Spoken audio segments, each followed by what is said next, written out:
Sejak dinobatkan sebagai pemenang sayembara desain Istana Ibu Kota Negara Baru di Kabupaten Penajam Pasar Utara, Kalimantan Timur, seniman Nyoman Nuwarta langsung berupaya merampungkan basic desain istana tersebut. Istana Garuda yang merupakan buah karya originalitas dari pemikirannya merupakan bangunan menyerupai burung Garuda yang sedang mengepakkan sayap sejauh 170 meter dan berdiri di atas ketinggian 88 meter di atas permukaan laut. Selain sebagai perwujudan karya seni, istana ini juga berfungsi sebagai tempat presiden sehari-hari berkantor serta menjalankan roda pemerintahan. Istana Garuda akan menjadi istana kepresidenan yang benar-benar dibangun oleh anak bangsa berdasarkan pemikiran dan perenungan tentang kekhasan Indonesia. Sebab, istana kepresidenan saat ini merupakan warisan dari era kolonialisme berupa bekas gedung Gubernur Jenderal Belanda dan rumah pribadi pengusaha Belanda. Istana Garuda akan menjadi era baru bagi bangsa Indonesia yang akan memiliki gedung istana kepresidenan yang dibangun sendiri untuk kepala negara, kata Nyoman Nuwarta pada Selasa 1 Juni 2021. Mengenai simbolisasi burung Garuda, Nyoman beralasan, Garuda sudah menjadi milik bangsa Indonesia ketika Garuda Pancasila ditetapkan sebagai lambang negara. Pada pita Garuda Pancasila jelas tertera kalimat penting berbunyi, Bhinneka Tunggal Ika, yang artinya berbeda-beda tetapi tetap satu jua. Sejak itulah burung Garuda identik dengan bangsa Indonesia.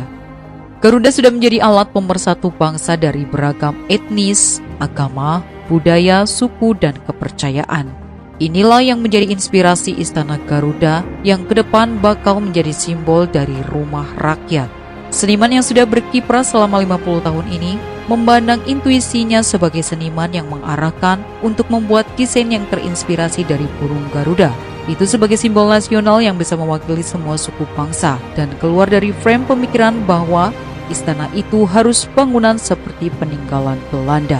Ini simbol desain yang mempersatukan bangsa yang berbeda agama, suku, bahasa, dan terdiri dari 17.000 lebih pulau yang bisa menjadi kebanggaan dan jati diri bangsa. Keberadaan Istana Garuda juga akan memberikan dampak positif bagi dunia pariwisata seperti keberadaan GWK di Bali, tegasnya. Dari sisi gedung Istana Garuda akan dibangun dengan menerapkan konsep green building. Penggunaan logam tembaga sebagai bahan utama yang membentuk burung Garuda sudah dilakukan dengan mempertimbangkan sifat logam ini yang lentur, mudah dibentuk, dan anti korosi. Sebagai lobang, tembaga konduktor yang baik dan tidak mudah ditumbuhi oleh jenis-jenis jamur, lumut, bahkan virus. Pada bagian permukaan, logam ini akan dibentuk menjadi bilah-bilah berupa garis-garis vertikal yang membentuk sosok Garuda dan akan berfungsi sebagai sunlover. Bilah-bilah itu akan menjadi peredam sinar matahari agar tidak langsung menerpa dinding kaca di belakangnya. Teknik seperti ini akan sangat mengefisiensikan penggunaan energi listrik karena jendela-jendela bisa dibuka.